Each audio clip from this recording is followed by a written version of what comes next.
Ministerio Gracia y Cruz presenta el Evangelio en los Salmos. Comparte Víctor Bascuñán Carrasco, ministro del Evangelio. Salmo 6, parte 1. Nos encontramos en la serie El Evangelio en los Salmos. Hoy vamos a estar escudriñando juntos el Salmo número 6. Este salmo es un salmo penitencial, un salmo de súplica, un salmo de lamento. Es un salmo escrito por el rey David, pero su característica principal es esta, es que el salmo tiene que ver con súplica, con lamento, por eso se le conoce como un salmo penitencial. Voy a dar lectura a los 10 versículos que componen el salmo número 6. Dice: Jehová, no me reprendas en tu enojo, ni me castigues con tu ira. Ten misericordia de mí, oh Jehová, porque estoy enfermo. Sáname, oh Jehová, porque mis huesos se estremecen. Mi alma también está muy turbada. Y tú, Jehová, ¿hasta cuándo? Vuélvete, oh Jehová. Libra mi alma, sálvame por tu misericordia. Porque en la muerte no hay memoria de ti. En el Seol, ¿quién te alabará? Me he consumido a fuerza de mi gemir. Todas las noches inundo de llanto mi lecho. Me he consumido a la fuerza de mi gemir, como decía. Todas las noches inundo de llanto mi lecho. Riego mi cama con mis lágrimas. Mis ojos están gastados de sufrir. Se han envejecido a causa de todos mis angustiadores. Apartaos de mí, todos los hacedores de iniquidad, porque Jehová ha oído la voz de mi lloro, Jehová ha oído mi ruego, ha recibido Jehová mi oración. Se avergonzarán y se turbarán mucho todos mis enemigos, se volverán y serán avergonzados de repente.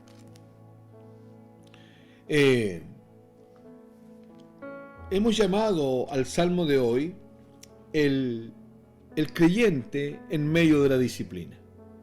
El creyente en medio de la disciplina.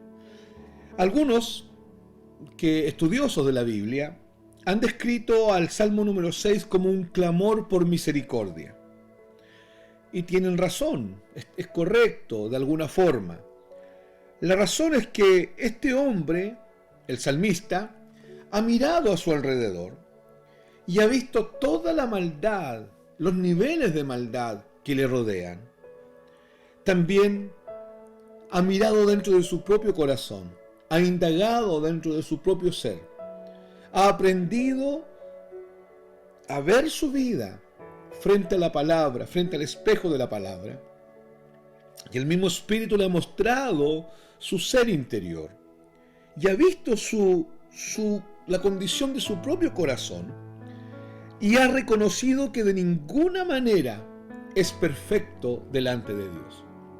Esto que el salmista hace, este entendimiento que tiene David, porque este salmo también lo escribió David, este entendimiento que él tiene con respecto a que no hay perfección en él, que hay muchas aristas de su vida donde aún es perfectible, le permite tener una conciencia clara de quién es él frente a la grandeza de Dios, frente a la magnificencia de Dios, frente a la majestad de Dios. Él logra ver su pequeñez.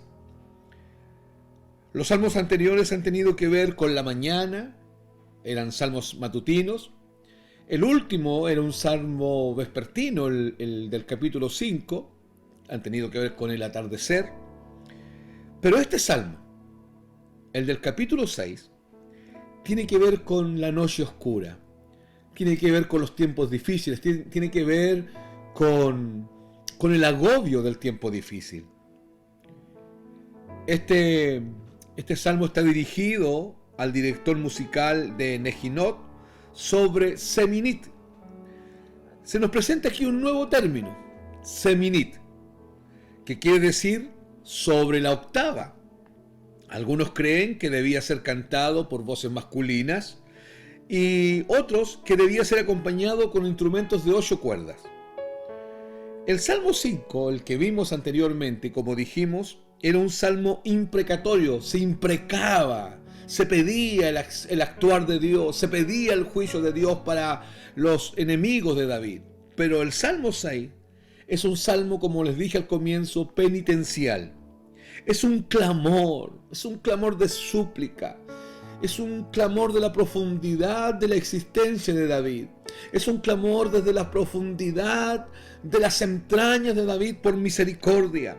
Es un pedido de clemencia. Es un pedido de que por favor la gracia de Cristo se haga manifiesta a la vida de David.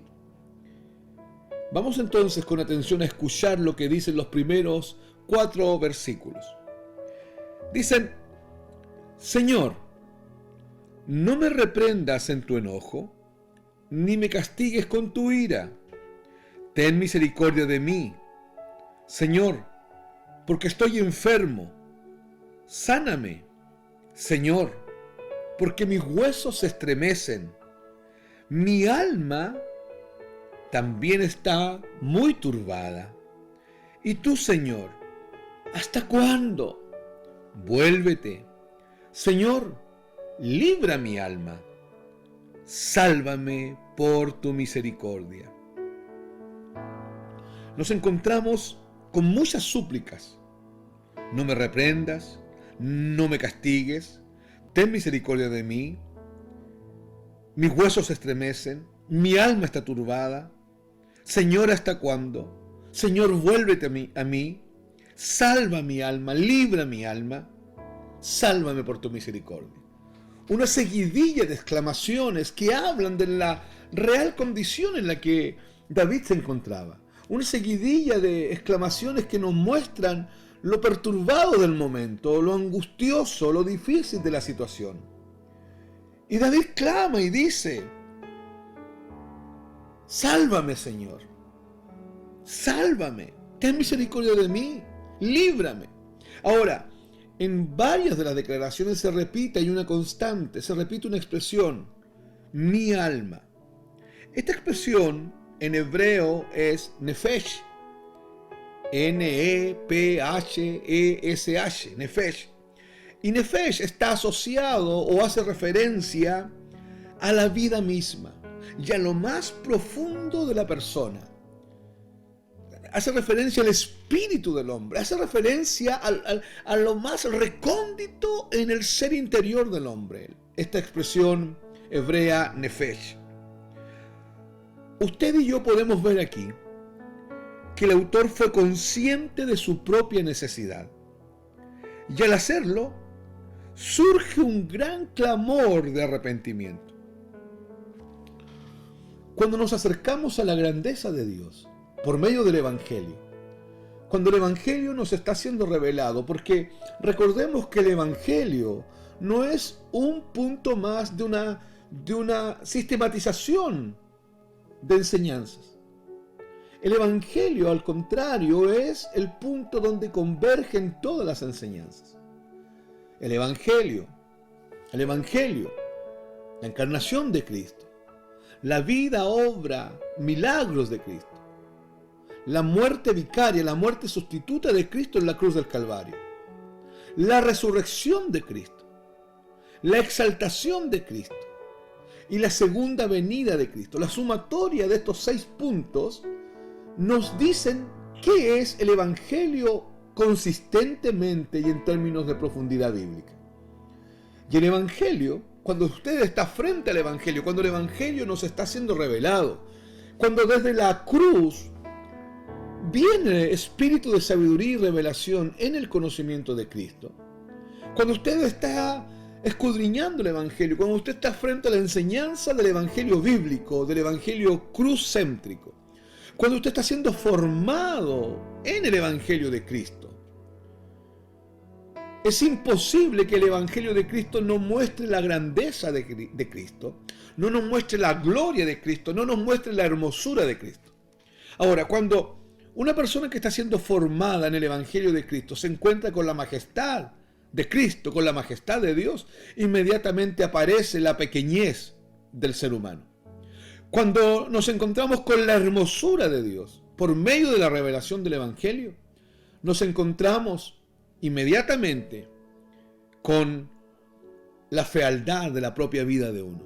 Y no estoy hablando en términos físicos ni de apariencia, con la fealdad de lo interior del ser humano. Cuando nos encontramos con la tremenda santidad de Dios, es imposible que Dios no nos muestre nuestra pecaminosidad. Cuando nos encontramos frente a la grandeza de Dios, aparece nuestra pequeñez. Cuando nos encontramos por medio del Evangelio, por medio de la cruz, vemos lo infinito, la infinidad de Dios, uno de sus atributos gloriosos, esta infinidad que con respecto al espacio es inmenso y con respecto al tiempo es eterno. Cuando nos encontramos frente a esta infinidad de Dios, aparece lo finito y lo limitado del ser humano. Y esto es lo que está viviendo David. David está muy consciente de esto. Está muy consciente porque esta conciencia no despierta sola, no tiene que ver con astucia intelectual, no tiene que ver con disciplina, no tiene que ver con mi búsqueda de las cosas de Dios. La revelación bíblica es Cristo revelándose, es Cristo manifestándose, es Cristo dándose a conocer en el tiempo que Él estima, de la forma que Él quiere, con quien Él quiere y cómo Él quiere. Esto es revelación bíblica. No es mi estudio de la palabra, no es mi consagración, no es mi aplicación lo que permite que yo conozca a Dios. Es Cristo quien viene y se revela, insistimos, por medio del Evangelio. El Evangelio es lo que revela la justicia de Dios. El Evangelio es lo que revela el carácter de Cristo a mi vida para que yo empiece a conocer a Dios. En las librerías cristianas nos vamos a encontrar con varios títulos de libros muy humanistas. 7 pasos para conocerte a ti mismo. 3 pasos para conocer tu propio corazón. Callando la voz de tu mente, callando la voz de tu corazón. 20 pasos para conocer cómo piensa el ser humano. Y todo esto, si usted se da cuenta, los títulos me invitan a pensar que todo esto nace en el hombre y termina en el hombre. Ahora, la Biblia lo que me está enseñando es que cuando yo empiezo a conocer a Dios, sí o sí, Dios me va a mostrar quién soy yo. Es el conocimiento de Dios, es la revelación del conocimiento de la persona de Cristo que va mostrando la verdad de mi condición, ya sea cuando estoy en tinieblas y ya sea cuando ya soy un hijo de Dios. Dios va mostrándome porque su palabra, que es Él mismo es la palabra, no hay dualidad, no hay dicotomía entre la palabra de Dios y Dios. Su palabra es un espejo para mí. Cuando yo me miro en su palabra, por medio del espíritu de sabiduría y revelación, aparece todo aquello en mi vida que es perfectible, todo aquello en mi vida que es totalmente mejorable, todo aquello en mi vida que tiene que ser transformado por la obra gloriosa de la santificación en el contexto del propósito eterno de Dios. Y esto es lo que está viviendo David. Y por eso es que aquí hay un clamor de arrepentimiento, hay un clamor, un pedido de clemencia. Su alma está compungida, está contrista a tal punto que él pide misericordia, que él pide ser librado, que él pide ser salvado por esta conciencia que el Evangelio trae sobre el hombre. Ahora, vamos a leer versículos 5 al 7, pero perdón, antes del versículo 5 al 7, dice el texto, del 1 al 4, Señor, no me reprendas en tu enojo, ni me castigues con tu ira. Ten misericordia de mí, Señor, porque estoy enfermo. Sáname, Señor, porque mis huesos se estremecen. Mi alma, que le dije que era Nefesh, también está muy turbada. ¿Y tú, Señor, hasta cuándo? Vuélvete, Señor, libra mi alma, sálvame por tu misericordia. Todas estas exclamaciones nos muestran a David siendo guiado al arrepentimiento. Ahora, yo les quiero recordar que arrepentimiento no tiene que ver con llorar. Vamos a ver a continuación los versículos que vienen, que hay una confesión de David. Y esta confesión pretenden causarnos hacia el arrepentimiento. Y arrepentimiento en la Biblia no tiene que ver con llorar y tampoco tiene que ver con sentirse mal. Leemos los versículos 5 al 7. Porque en la muerte no hay memoria de ti. Vamos a pensar en esta frase. Porque en la muerte no hay memoria de ti. En el sepulcro, ¿quién te alabará? Me he consumido a fuerza de gemir. Todas las noches inundo de llanto mi lecho. Riego mi cama con mis lágrimas. Mis ojos están gastados de sufrir. Se han envejecido a causa de todos mis angustiadores. A ver, aquí hay varios elementos que necesitamos ver. Primero, que aquí hay una confesión. Aquí hay una confesión, hay una declaración potente de David. Dice, porque en la muerte no hay memoria de ti. Y después hace una distinción y se refiere que en el sepulcro, ¿quién te alabará? Permítame hacer una referencia primero al sepulcro. La palabra hebrea para sepulcro es Seol. Y Seol tiene dos concepciones, apunta a dos concepciones. Número uno, al sepulcro, a la tumba, al agujero en la tierra donde es puesto el hombre que ha fallecido. Cuando la Biblia habla de Seol en el Antiguo Testamento, en muchas ocasiones está refiriéndose al sepulcro. Pero también Seol es una palabra que apunta a un lugar, a un estado de conciencia, pero sin gozo y alabanza.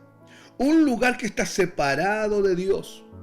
Seol en la Biblia apunta a un lugar donde van o donde iban en el Antiguo Testamento los hombres sin fe en Dios. Donde iban el espíritu y el alma de los hombres que no conocieron, ni adoraron, ni tuvieron relación con Dios. Ahora, ¿por qué yo le digo que hay una distinción? Porque el texto dice, porque en la muerte no hay memoria de ti. En el sepulcro, ¿quién te alabará? Ahora, puede que nos esté refiriendo al sepulcro, a la tumba donde está el cadáver, y ahí no puede el cadáver adorar a Dios ni alabar a Dios, porque la Biblia misma dice que los que descienden al Seol no te alabarán, oh Dios. Los muertos no te alabarán, los vivos, ellos son los que te alabarán. Ahora, la primera parte del versículo, porque en la muerte no hay memoria de ti. Esa muerte no es una referencia a la muerte física solamente. Porque la muerte física, querido hermano y querido oyente, la muerte física es la evidencia tangible, palpable, de otra muerte más trágica, más terrible. Y es esa otra muerte la que tiene la preponderancia. La muerte física, insistimos, es la manifestación palpable, es la evidencia palpable, física, de la muerte espiritual. Y la muerte espiritual es la total separación de Dios. En el Nuevo Testamento, cada vez que el apóstol Pablo hace referencia a la muerte espiritual y que Jesús hizo referencia al estado de muerte, la palabra griega es thanatos. Y thanatos dice relación con estar completamente separado de Dios, que es la condición en la que toda la raza humana se encuentra, en que toda la humanidad se encuentra, desde Adán, después de la caída, hasta el último niño nacido hoy día, toda la raza humana está en esa condición de muerte, thanatos, separado de Dios, totalmente apartado de Dios. Y los que mueren en ese estado de muerte, los que fallecen, los que dejan de respirar en ese estado de muerte, van a ir al Seol, al lugar de los muertos, que hoy día es el infierno. Ahora, usted me va a decir, pero los cristianos también mueren. No, la Biblia dice que no. Los cristianos, una vez que han nacido de nuevo, reciben vida eterna. Una vida que trasciende a nuestra vida biológica, a esta vida bios, y es la vida de Cristo en nosotros, y esta vida impide que el cristiano vuelva a morir. No muere ni físicamente ni espiritualmente. ¿Por qué? querido amigo, querido hermano, porque ahora el cristiano está vivo. Y este fenómeno que ocurre cuando un cristiano fallece igual que los otros, pareciera que murió como el resto, pero la Biblia dice que no. La Biblia dice elocuentemente que el cristiano duerme y será despertado para resurrección a vida eterna, para resurrección a salvación, para novedad de vida. El cristiano duerme. Por eso, 1 Tesalonicenses dice: tampoco quiero, hermanos, que ignoréis acerca de los que duermen, como los otros, que no tienen esperanza. Los otros son los que están muertos en sus pecados y delitos, separados de Dios, como la Biblia lo está diciendo.